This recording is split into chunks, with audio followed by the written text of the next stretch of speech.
Good morning students, मैं doctor आभा सारस्वत आज उपस्थित हूँ राष्ट्रीय पाठ्यचर्या रूपरेखा 2005 टॉपिक के साथ। इसे नेशनल करिकुलम फ्रेमवर्क 2005 या NCF 2005 भी बोला जाता है। स्टूडेंट्स, ये टॉपिक आपका बीएड में तो है ही, इसके अलावा आपका ये यूपी टेट और सी टेट के पॉइंट ऑफ व्यू से भी बहुत इंपॉर्टेंट है। तो आइए देखते हैं हम लोग। तो जैसा कि हम जानते हैं कि हमारा जो भारत देश है वो बहुभाषिकता वाला देश है और विविधता लिए हुए है अपने अंदर। तो इस देश की जो सामाजिक स्थिति है या आर्थिक स्थिति है वो बहुतायत भिन्न भिन्न है। तो प्रारंभ से ही जो शिक्षा पद्धति हमारी चली आई तो उसमें कहीं ना कहीं महसूस यह किया गया कि कुछ समय बाद एक जो पाठ्यचर्या है हमारी उसके अंतर्गत समय समय पर संशोधन किया जाना चाहिए। इसी उद्देश्य से राष्ट्रीय पाठ्यचर्या रूपरेखा 2005 का जो प्रस्ताव था वो पारित किया गया। आइए देखते हैं।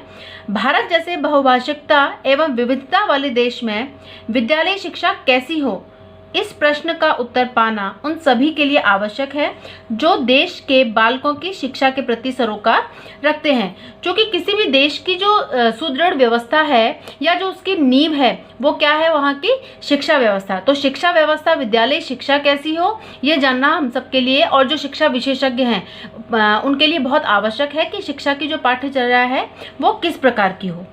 उपयुक्त परिप्रेक्ष्य में भारत में निर्मित शिक्षा नीतियों के क्रम में राष्ट्रीय शिक्षा नीति 1986 के अंतर्गत यह प्रस्ताव पारित किया गया कि प्रत्येक 5 वर्ष के उपरांत पाठ्यचर्या का पुनर्निरीक्षण एवं आवश्यक संशोधन किया जाना चाहिए। देखिए, शिक्षा नीति आई हमारी सर्वप्रथम 1968 में आई, उसके बाद 1972 में आई, उसके बाद 1986 में आई। तो यह बहुत आवश्यक, जो 1986 की नीति थी उसके अंतर्गत यह प्रस्ताव रखा गया कि प्रत्येक 5 वर्ष के बाद जो पाठ्यचर्या है उसका संशोधन आवश्यक है। पाठ्यचर्या के पुनर्निरीक्षण एवं संशोधन के इसी उद्देश्य से मानव संसाधन विकास मंत्रालय के द्वारा राष्ट्रीय शैक्षिक अनुसंधान एवं प्रशिक्षण परिषद NCERT की कार्यकारिणी सभा बुलाई गई। प्रोफेसर यशपाल की अध्यक्षता में देश के चुने हुए विद्वानों ने शिक्षा को नई राष्ट्रीय चुनौतियों के रूप में देखा। क्योंकि हम लोग जानते हैं जैसा कि शिक्षा क्या है, एक राष्ट्रीय महत्व का विषय है। फलस्वरूप दिसंबर 2005 में राष्ट्रीय पाठ्यचर्या की रूपरेखा प्रस्तुत की गई। NCF 2005 भारत में NCERT द्वारा 2005 में प्रकाशित किया गया चौथा राष्ट्रीय पाठ्यक्रम फ्रेमवर्क है। स्टूडेंट्स, ये जो आपका फर्स्ट पेपर है वो आपका ऑब्जेक्टिव टाइप है। तो इस तरीके के प्रश्न पूछ लिए जाते हैं कि यह जो NCF है ये कौन सा राष्ट्रीय पाठ्यक्रम फ्रेमवर्क है। तो ये क्या है, चौथा राष्ट्रीय पाठ्यक्रम फ्रेमवर्क है। इसके पूर्ववर्ती फ्रेमवर्क क्रमशः 1975, 1988 एवं 2000 में प्रकाशित हुए। यदि NCF 2005 के विकास की बात की जाए तो NCF का प्रारंभ टैगोर के निबंध सभ्यता और प्रगति से होता है, जिसमें कवि हमें यह याद दिलाता है कि बचपन में रचनात्मक भावना और उदार खुशी एक कुंजी है जिनमें से दोनों को एक नासमझ वयस्क समाज द्वारा विकृत किया जा सकता है। अर्थात कहने का तात्पर्य यहाँ यह है कि जो NCF का जो विकास है या जो उसकी आधारशिला है वो किस सिद्धांत को लेकर हुई, टैगोर के एक निबंध सभ्यता और प्रगति। ये जो निबंध है वो यह कहता है कि जो बालक की जो मौलिक अनुभूति है या जो उसकी मौलिक रचनात्मकता है या जो उसकी उदार खुशी है, उसकी जो सहृदय विचार हैं वो क्या होते हैं, एक स्वाभाविक कुंजी है उसकी।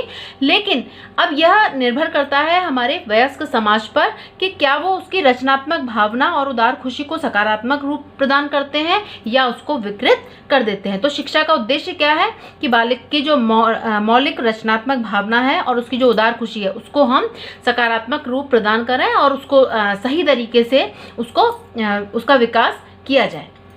फिर हम देखते हैं पाठ्यचर्या का अर्थ क्या है। जब हम पढ़ रहे हैं कि NCF 2005 में ये किया गया, लेकिन पाठ्यचर्या है क्या। करिकुलम शब्द की उत्पत्ति लैटिन भाषा के क्यूरेट शब्द से हुई है, जिसका अर्थ है दौड़ का मैदान। पाठ्यचर्या अथवा पाठ्यक्रम दौड़ का मैदान है जिस पर बालक लक्ष्य की प्राप्ति के लिए दौड़ता है। अर्थात बालक का जो लक्ष्य है वो उसे किस आधारशिला पर, किस मैदान पर प्राप्त करता है? पाठ्यचर्या नामक जो मैदान है जहाँ उसको अपने लक्ष्य की प्राप्ति करनी होती है, तो पाठ्यचर्या उसके लिए वह मैदान का कार्य करता है। विद्यालय में बालकों के संपूर्ण अनुभवों के योग को ही पाठ्यचर्या कहते हैं। अर्थात ये एक थोड़ा सा समझने वाला विषय है कि पाठ्यचर्या और पाठ्यक्रम में क्या अंतर है। तो कुछ लोग पाठ्यक्रम को ही, हम लोग कई बार पाठ्यचर्या समझ लेते हैं बच्चे, लेकिन ऐसा नहीं है। पाठ्यक्रम के अंतर्गत जो हमारी शैक्षणिक गतिविधियां हैं, जो हमारे पाठ्यक्रम है, जो निर्धारित समयावधि है, जो हमें निश्चित समयावधि के अंतर्गत अपना कोर्स कंप्लीट करना होता है, या उस कक्षा शिक्षण से संबंधित जो हमारी गतिविधियां हैं वे सब आती हैं। लेकिन पाठ्यचर्या के अंतर्गत जो विद्यालय से संबंधित या विद्यालय के बाहर भी जो उससे संबंधित जो संपूर्ण अनुभव है, संपूर्ण गतिविधियां हैं, वो सब किसके अंतर्गत आ जाती हैं? पाठ्यचर्या के अंतर्गत आ जाती हैं। पाठ्यचर्या बालक के पूर्ण व्यक्तित्व के विकास को अपना लक्ष्य मानती है एवं यह समझती है कि शिक्षा के साथ साथ उचित अभिवृत्तियों एवं जीवन शैलियों का विकास किए बिना विषय वस्तु नहीं सीखी जा सकती है।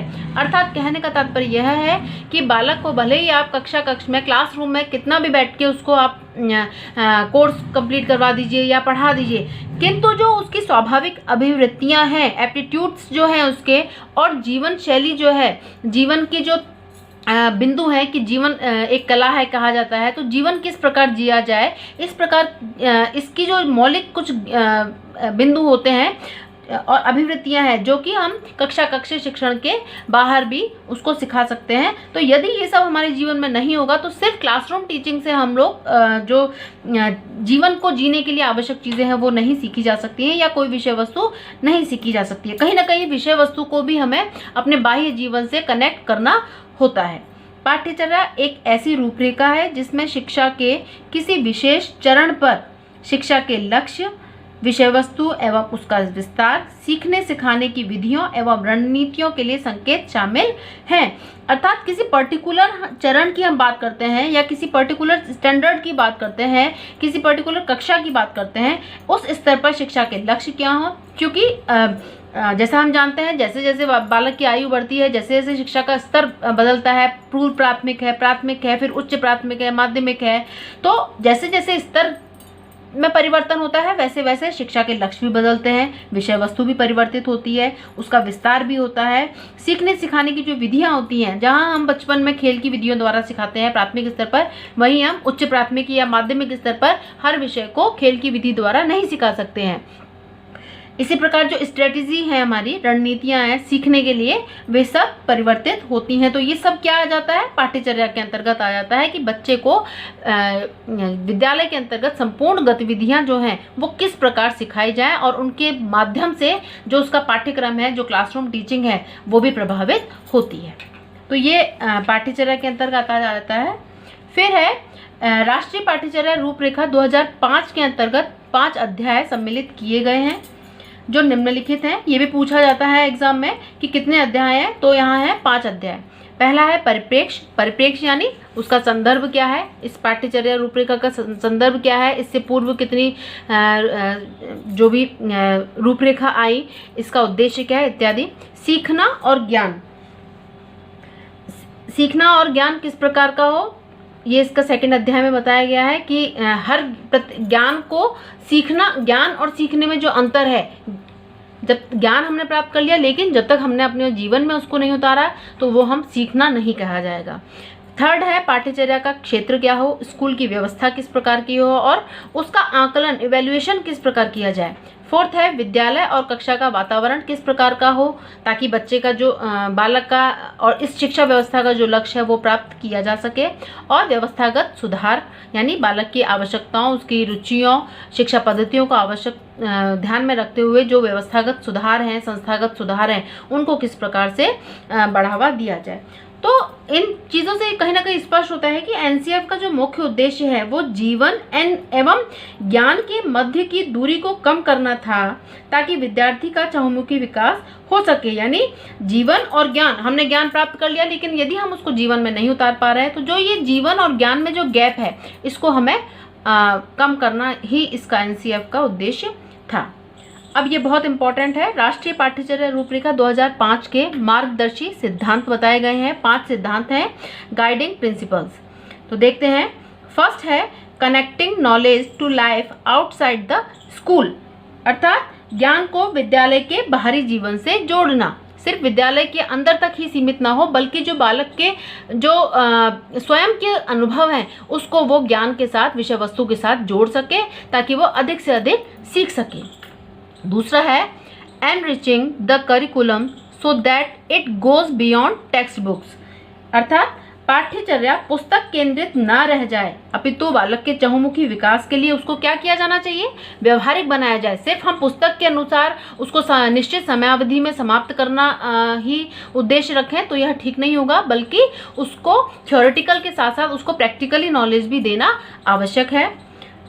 थर्ड है nurturing and overriding identify informed by caring concerns within the democratic polity of the country, अर्थात राष्ट्रीय मूल्यों के प्रति आस्थावान विद्यार्थी तैयार किए जा सकें। अर्थात जो शिक्षा व्यवस्था है, जो एनसीएफ यह कहता है कि जो हमारी शिक्षा व्यवस्था है उसका उद्देश्य सिर्फ बालक को व्यवसाय दिलवाना या उसको जॉब अवेलेबल करवाना ही नहीं है, बल्कि जो राष्ट्रीय मूल्य हैं, नैतिक मूल्य हैं, राष्ट्र के प्रति जो आस्था हमारे अंदर एक नागरिक होने के नाते होनी चाहिए, तो वो चीज़ें उसमें डेवलप की जाएँ, जो उसकी वैल्यूज़ हैं वो उसको सिखाए जाएँ।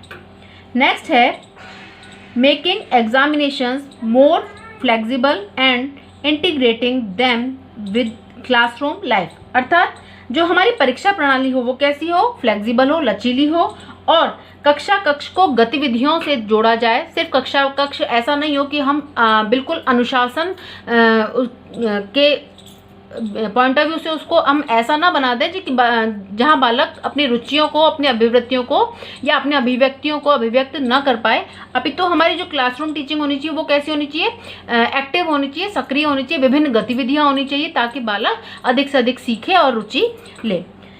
नेक्स्ट है ensuring that learning shifts away from rote methods, अर्थात पढ़ाई को रटंत प्रणाली से मुक्त बनाया जाए। ये बहुत इम्पॉर्टेंट है कि जो बालक बहुत अधिक शिक्षा का बोझ होने के कारण जो रटने की प्रणाली जो विकसित हो जाती है बच्चों में, उसको कम किया जाए। बालक रटे ना, अपितु उसको अपने जीवन से जोड़ के देखे और अधिक से अधिक सीखने का प्रयास करे अपने अनुभवों के माध्यम से।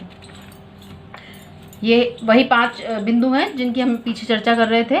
नेक्स्ट है एनसीएफ 2005 के प्रमुख सुझाव क्या थे, तो देखते हैं। शिक्षण सूत्रों जैसे ज्ञात से अज्ञात की ओर, मूर्त से अमूर्त की ओर आदि अधिकतम प्रयोग हो, यानी जब शिक्षक कक्षा में पढ़ाए तो इन शिक्षण सूत्रों का पालन पूरी तरह किया जाना चाहिए, ज्ञात से अज्ञात की ओर और मूर्त से अमूर्त की ओर। नेक्स्ट, विशाल पाठ्यक्रम व मोटी किताबें शिक्षा प्रणाली की असफलता का प्रतीक हैं, यानी कि हमने बालक को बहुत सारा विशाल पाठ्यक्रम पढ़ा दिया, मोटी मोटी किताबें पढ़ा दी, लेकिन उसके बिहाफ पे हम ये नहीं कह सकते हैं कि बालक बहुत ज्ञानवान है, वो जीवन की कला को सीखता है, ऐसा नहीं है। संक्षिप्त पाठ्यचर्या के माध्यम से बहुत विस्तृत विषय पढ़ाए जा सकते हैं। नेक्स्ट, मूल्यों को उपदेश देकर नहीं अपितु वातावरण देकर स्थापित किया जाए, यानी कि हम उस बालक को क्लासरूम में उपदेश दिए जा रहे हैं, सत्य बोलना चाहिए, तो इस तरीके से मूल्यों को सिर्फ उपदेश देकर नहीं, बल्कि उसको क्लासरूम एनवायरनमेंट, स्कूल का एनवायरनमेंट ऐसा अवेलेबल करवाया जाए जिससे कि मूल्यों का जो विकास है वो स्वाभाविक रूप से हो सके। नेक्स्ट, सह शैक्षिक गतिविधियों में बच्चों के अभिभावकों को भी जोड़ा जाए, यानी कि जब हम वैसे भी समिति की जब बात करते हैं तो उसके अंतर्गत टीचर्स आते हैं, स्टूडेंट्स आते हैं और पेरेंट्स भी आ जाते हैं, तो अभिभावकों को भी बराबर गतिविधियों के अंतर्गत जोड़ा जाए। पेरेंट्स मीटिंग होती है, इससे लाभ कई हो सकते हैं कि एक तो जो बालक की जो समस्याएं हैं कहीं ना कहीं उसका जो कारण है, तो उसका उत्तरदायित्व शिक्षक और अभिभावक दोनों पे बराबर का होता है कि वो क्या कारण है, क्यों बालक परेशान है, तो और मोटिवेशन तो है ही, जब दोनों मिलकर कार्य करेंगे तो इससे सकारात्मक परिणाम सामने आएंगे। तो अभिभावकों को भी जोड़ा जाए। बच्चों की अभिव्यक्ति में मातृभाषा महत्वपूर्ण स्थान रखती है, अतः शिक्षक अधिगम परिस्थितियों में इनका उपयोग करें। ये आज के परिप्रेक्ष्य में बहुत ही महत्वपूर्ण बिंदु है कि जहां हम मातृभाषा के लिए कहीं ना कहीं हमें शर्मिंदा होना पड़ता है कि हम मातृभाषा का प्रयोग भी ठीक से नहीं कर पा रहे हैं। तो मातृभाषा में बालक जो उसकी थिंकिंग होती है वो कहीं ना कहीं उसकी मातृभाषा में ही होती है अपेक्षाकृत अन्य भाषाओं की। तो मातृभाषा को संपूर्ण सम्मान दिया जाए, उसमें बालक को विचाराभिव्यक्ति की स्वतंत्रता प्रदान की जाए, कल्पना और मौलिक लेखन के अधिकाधिक अवसर प्रदान किए जाएं, इस तरीके की गतिविधियां कराई जाएं जिससे कि बालक कल्पना कर सके और मौलिक लेखन, उसका जो स्वयं के विचार हैं उनको अभिव्यक्त कर सके। नेक्स्ट, शिक्षक प्रशिक्षण व विद्यार्थियों के मूल्यांकन को सतत प्रक्रिया के रूप में अपनाया जाए। यानी जो विद्यार्थियों का मूल्यांकन है वो सतत प्रक्रिया यानी कि लगातार किया जाना चाहिए विभिन्न तरीकों से। ऐसा नहीं है कि हमने पूरे ईयर कुछ नहीं किया और लास्ट में जाके उसके ऊपर बहुत सारा सिलेबस डाल दिया और अब उसके फिर हम एग्ज़ाम लेने बैठ गए। तो इस तरीके से नहीं होता है। जो शिक्षक प्रशिक्षण व विद्यार्थियों का जो मूल्यांकन है वो विभिन्न गतिविधियों के माध्यम से ऑब्जर्वेशन कर सकते हैं, उनका जो पार्टिसिपेशन है, उनकी जो डिसिप्लिन है और विषय वस्तु का जो उनका जो अब एवेल्युएशन का तरीका है वो तो इसके अंतर्गत आता ही है। तो इस तरीके से लगातार उनका मूल्यांकन किया जाना चाहिए। फिर है एनसीएफ 2005 की विशेषताएं। इसके अंतर्गत देखते हैं, एनसीएफ 2005 के अंतर्गत विद्यार्थियों से विद्यालय स्तर पर प्रोजेक्ट वर्क करवाने पर बल दिया गया है। प्रोजेक्ट शब्द 1908 में सर्वप्रथम अमेरिका में रिचर्ड्स द्वारा प्रयोग किया गया।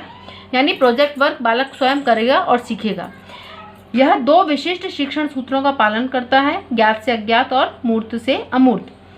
थर्ड है एनसीएफ 2005 त्रिभाषी सूत्र का पालन करता है, जिसके अंतर्गत हम पहली है हिंदी, दूसरी अंग्रेजी या कोई अन्य आधुनिक भाषा की बात यहाँ की गई है। त्रिभाषा सूत्र जब हम विस्तार से देखेंगे तब वहाँ हम इसको देखेंगे। और तीसरा है मातृभाषा। नेक्स्ट, यह शिक्षा के क्षेत्र में क्रियात्मक अनुसंधान पर बल देता है, जहां बालक अधिकाधिक क्रियाओं को करें और समस्याओं का समाधान करें। नेक्स्ट, यह समस्या समाधान विधि को सर्वाधिक महत्वपूर्ण बताता है। बालक समस्याओं का अनुभव करेगा, उसके कारणों को ढूंढेगा, उसके समाधानों को करने का प्रयास करेगा। फिर एनसीएफ 2005 में समावेशी शिक्षा की अवधारणा प्रस्तुत की गई है।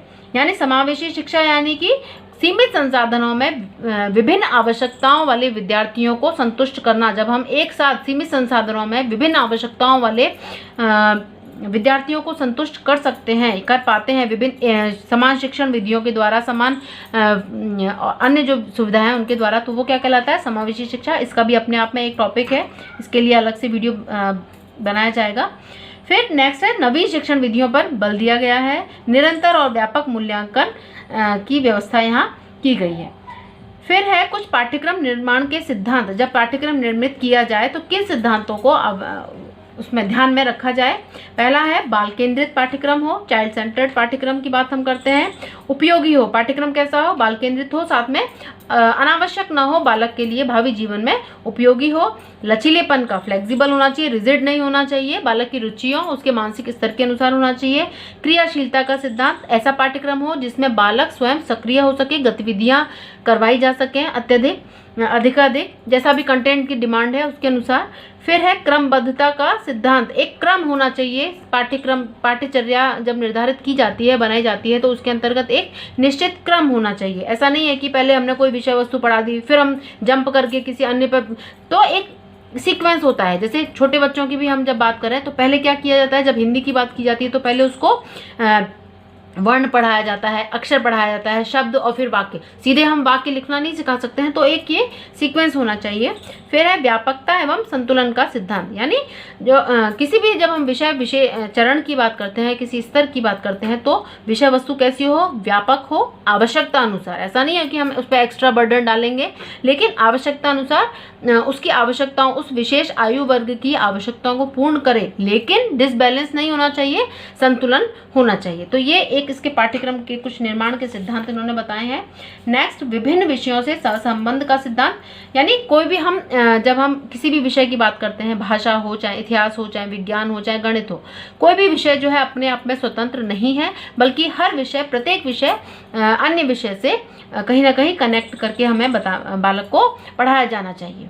कोई विषय एक दूसरे से बिल्कुल ऐसा नहीं है कि वो बिल्कुल भिन्न है, तो सहसंबंध का जो सिद्धांत है और बाकी मनोवैज्ञानिक सिद्धांतों के अनुरूप पाठ्यक्रम बनाया जाता है। उसकी मानसिक, बालक की रुचियों, उसकी मानसिक स्थितियों, मानसिक परिस्थितियों, मानसिक स्तर के अनुरूप और इंडिविजुअल डिफरेंसेस को ध्यान में रखते हुए मनोवैज्ञानिक जो सिद्धांत है उनके अनुरूप पाठ्यक्रम का निर्माण किया जाना चाहिए। नेक्स्ट है एनसीएफ 2005 की शिक्षण अधिगम की नवीन विधियां इन्होंने बताई हैं। जैसे कि पहली है मिश्रित विधि। तो मिश्रित विधि यानी कई विधियों का जो सम्मिश्रण होता है उनका प्रयोग किया जाए, जैसे जैसे कंटेंट की नीड हो। हमें करना क्या है, कंटेंट को फुलफिल करना है, बालक की आवश्यकताओं को फुलफिल करना है, तो उसको ध्यान में रखते हुए, जैसे विज्ञान में है आप डेमोन्स्ट्रेशन भी कर रहे हैं, साथ में व्याख्या भी करते जा रहे हैं। या मिश्रित के अंतर्गत एक चीज़ ये भी आती है कि आप ऑफलाइन भी पढ़ा रहे हैं और आवश्यकता पड़ने पर आप उसके लिए विभिन्न प्रोजेक्टर है, कंप्यूटर है, उसका भी प्रयोग कर रहे हैं, ऑनलाइन भी उसकी पढ़ाई करवा रहे हैं। तो ये किस पर डिपेंड करता है, कंटेंट की क्या डिमांड है उसके अनुसार। फिर है परीक्षण विधि। परीक्षण विधि यानी बालक की योग्यताओं, उपलब्धियों, क्षमताओं, रुचियों का जो मात्रात्मक और गुणात्मक अध्ययन, उसका परीक्षण किया जाता है। तो विभिन्न विधियों के माध्यम से उसको ध्यान में रखते हुए, उसकी उपलब्धियों को ध्यान में रखते हुए उसको समय समय पर विषय वस्तु को पढ़ाया जाना। करके सीखना, लर्निंग बाय डूइंग, बालक स्वयं करके सीखता है। सामूहिक विधि यानी छोटे छोटे समूह बना दिए जाते हैं बच्चों के, और छोटे छोटे समूह एक समान लक्ष्य की प्राप्ति के लिए जब कार्य करते हैं तो वो क्या कहलाता है, सामूहिक विधि। यानी ग्रुप में जब हम बच्चों को प्रोजेक्ट देते हैं, ग्रुप में जब बच्चों को कार्य करवाया जाता है, तो उनका लक्ष्य कैसा है, समान है, लेकिन उनकी जो मानसिक जो कार्य करने की क्षमता है या उनकी जो विचार हैं वो क्या है, भिन्न भिन्न। तो जब एक साथ सबके विचार कार्य करते हैं, उनकी जो इंटेलिजेंसी है वो जब एक साथ एक लक्ष्य के लिए कार्य करती है, तो निश्चित रूप से परिणाम कैसा होगा, अच्छा होगा। फिर है निरीक्षण करके सीखना, ऑब्जर्वेशन के द्वारा देखते हुए सीखना। तो ये सारी जो विधियां हैं, मुख्य उद्देश्य क्या है, बालक के लिए ऐसा प्लेटफॉर्म तैयार करना जहां बालक अपने जो ज्ञान है उसको सिर्फ किताबी ज्ञान न रहकर उसका जो सर्वांगीण विकास है, होल डेवलपमेंट की जब हम बात करते हैं, तो अपने प्रैक्टिकली अपने लाइफ से उस चीज़ को वो जोड़कर स्वयं करके, स्वयं अनुभव करके, स्वयं उस ज्ञान को सिद्ध कर सके और अपने जीवन में उतार सके। तो ये उसकी कुछ नवीन विधियां हैं। इसके बाद एक चीज़ और इम्पोर्टेंट है जो भी पूछी जा सकती है कि एनसीएफ 2000 का जो मुख्य सूत्र है वो क्या है, लर्निंग विदाउट बर्डन, बिना बोझ के सीखना। चूंकि हम एक बहुत इंपॉर्टेंट बात है, जो इसके अध्यक्ष थे वो प्रोफेसर यशपाल थे। तो यशपाल कमेटी जो आई थी वो 1992 में शायद आई थी। तो उनका जो कॉन्सेप्ट था वो यही था कि बस्ते के बोझ को कम करना। जो बालक का जो पाठ्यक्रम है उसका जो बोझ है वो बहुत अत्यधिक हो जाता है, अत्यधिक ज़्यादा से ज़्यादा बुक्स हो जाती हैं। तो हमें ऐसी पाठ्यचर्या का निर्माण किया जाना चाहिए कि जो बिना बोझ के बालक सीख सके, स्वाभाविक रूप से सीख सके। तो ये इसका एक मुख्य कॉन्सेप्ट है, बिना बोझ के सीखना। इस प्रकार राष्ट्रीय पाठ्यचर्या रूपरेखा 2005 शिक्षा प्रणाली को व्यवहारिक स्वरूप प्रदान करती है, बालक व्यवहारिक रूप से सीख सके एवं विद्यार्थियों में वैयक्तिक अंतर, इंडिविजुअल डिफरेंसेस के महत्व को स्वीकार करते हुए शिक्षा को सभी प्रकार के भेदभावों जैसे गरीबी, लिंग, जाति इत्यादि से मुक्त करना। यानी कि बालक के जो इंडिविजुअल डिफरेंसेस हैं उनको ध्यान में रखा जाए और किन से मुक्त किया जाए, जो भेदभाव है, किस प्रकार के भेदभाव, गरीबी है, लैंगिक डिफरेंसेस जो हैं या जो जातिगत जो भेदभाव है इत्यादि से मुक्त बनाया जाए। ऐसी पाठ्यचर्या का निर्माण इसके अंतर्गत किया गया एनसीएफ 2005। तो यहाँ हमने एनसीएफ 2005 को आज विस्तृत रूप में देखा है। आप लोग इसे पढ़िए। Thank you.